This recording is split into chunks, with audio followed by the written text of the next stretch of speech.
स्क्रीनच्या प्रकाशात हरवलेलं बालपण. आज झालंय काय पालकांनो, की मुलांना ओव्हर स्टिम्युलेशन मिळतंय आणि मुलांचं जे विद्यार्थी दशेतलं ध्येय आहे ते हरवून बसलेलं आहे.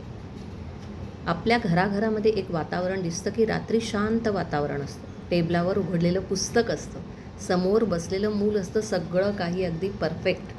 पण काही मिनिटातच तुमच्या मुलाचा हात नकळत मोबाईलकडे जातो. डोळे असतात पुस्तकावर, पण मन ते स्क्रीनमध्ये हरवलेलं असतं. आपल्याला असं वाटतं की मूल आळशी झालं आहे, पण आजच्या काळामधल्या सगळ्या पालकांची आणि सगळ्या मुलांची ही समस्या आहे ओव्हर स्टिम्युलेशन.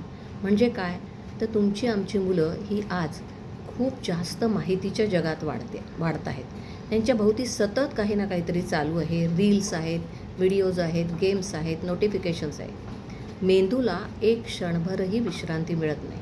त्याचा परिणाम काय होतो हळूहळू, तर मुलांचं जे ध्येय असतं, मुलांचं जे लक्ष केंद्रित करणं असतं, त्यांचा जो अभ्यास असतो आणि त्यांची जी मनाची शांतता असते त्याच्यावरती त्याचा हळूहळू परिणाम व्हायला लागतो. आता हे समजावून घेतलं पाहिजे की ओव्हर स्टिम्युलेशन म्हणजे तरी काय. तर ज्या वेळेला मुलांच्या मेंदूला एकाच वेळेला एकापेक्षा अधिक उत्तेजना किंवा एक्साइटमेंट मिळते, जसं की मोबाईल आहे, सोशल मीडिया आहे, टी व्ही आहेत, गेम्स आहेत किंवा खूप मोठे मोठे आवाज आहेत, तर या सगळ्यामुळे फक्त मुलांचा नव्हे तर मोठ्यांचाही मेंदू सातत्याने जागा आणि सक्रिय राहतो. पण प्रत्येक गोष्टीला एक मर्यादा येते. जेव्हा मेंदूवरती जास्त ताण येतो तेव्हा तो थकतो. मग साध्या शांत गोष्टीत लक्ष केंद्रित करणं त्यांना कठीण जातं. याचा विद्यार्थ्यांच्या ठरवलेल्या ध्येयाकरता, म्हणजे अगदी पूर्ण दिवसभरात काय अभ्यास करायचा आहे या छोट्याशा ध्येयावरती सुद्धा परिणाम होतो. अभ्यासावर तर थेट परिणाम होतो, कारण पुस्तकासमोर बसतात पण मन पटकन विचलित होतं. त्यांचं लक्ष एका ठिकाणी फार मिनिटसुद्धा टिकू शकत नाहीत. अभ्यास त्यांना कंटाळवाणा वाटतो.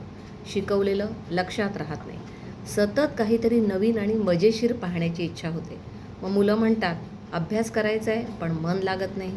मीडिया ह्या ध्येयावर कसा परिणाम करतो, तर आजच्या डिजिटल युगामध्ये मोबाईल, सोशल मीडियाचा मुलांच्या आयुष्याचं अतिशय महत्त्वाचं स्थान आहे. ते एक अत्यंत महत्त्वाचा अपरिहार्य असा भाग बनलेले आहेत. शॉर्ट व्हिडिओज, रील्स आणि गेम्स यामुळे मेंदूला पटकन आनंद मिळतो, ज्याला आपण म्हणूया की इन्स्टंट ग्रॅटिफिकेशन.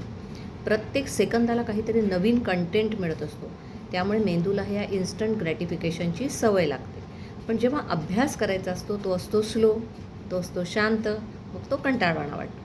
आणि नोटिफिकेशन्स हे एक मोठं कारण आहे, कारण छोटासा आवाज झाला तरी त्यांचं मन अभ्यासातनं विचलित होतं किंवा तुटतं लक्ष पूर्णपणे.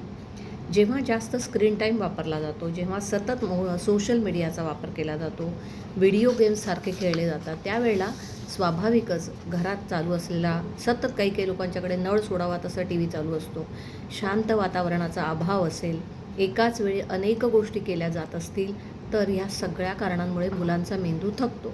मग अशा वेळेला आपण काय करूया, की आपण मुलांना दोष देण्यापेक्षा आजूबाजूचं वातावरण मुलांच्या अभ्यासाला पोषक कसं करता येईल, जेणेकरून अभ्यास चांगला करता येईल. तर सारखं स्क्रीन किंवा सारखी गडबड असेल तर मुलांचं लक्ष लागणारच नाही. मग स्क्रीन टाईम थोडा मर्यादित करूया. मोबाईल पूर्ण बंद नाही करता आला तरी ठराविक वेळेपुरता करूया. नो स्क्रीन टाईम ठरवूया.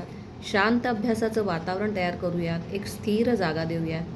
छोट्या वेळामध्ये थोडासा अभ्यास ठरवून घेऊ, ज्याला आपण पोमोडोरो टेक्निक मागच्या वेळेला शिकलेलो, की 25 मिनिटं अभ्यास आणि 5 मिनिटं विश्रांती. यामुळे होतं काय, की मेंदू थकत नाही आणि मेंदूला 5 मिनिटाची विश्रांती पण मिळते.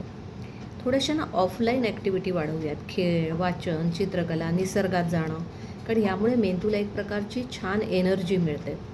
मुलांना मेंदूला एक नॅचरल एनर्जी मिळते. आपण पालकांनी असं उदाहरण घालून द्यायचं आहे, कारण मुलांना बोलून शिकवण्यापेक्षा कृतीतून काही सांगता आलं पालकांना तर ते आपण करूया. ओव्हर स्टिम्युलेशन ही एक फक्त सवय नाही आहे, तर ते एक चॅलेंज झालेलं आहे आणि ते मुलांच्या मनावर, अभ्यासावर परिणाम करतं. लक्ष त्यांचं जे आपण ध्येय दिलं आहे त्याच्यावरही परिणाम करतं. म्हणून थोडासा संयम, योग्य मार्गदर्शन आणि बॅलन्स ठेवलात तर हा प्रश्न नक्की सुटू शकतो. तेव्हा एक लक्षात ठेवूया, की शांत मन असलं तर खऱ्या अर्थाने एकाग्रता येऊ शकेल आणि यश फुलू शकेल. धन्यवाद.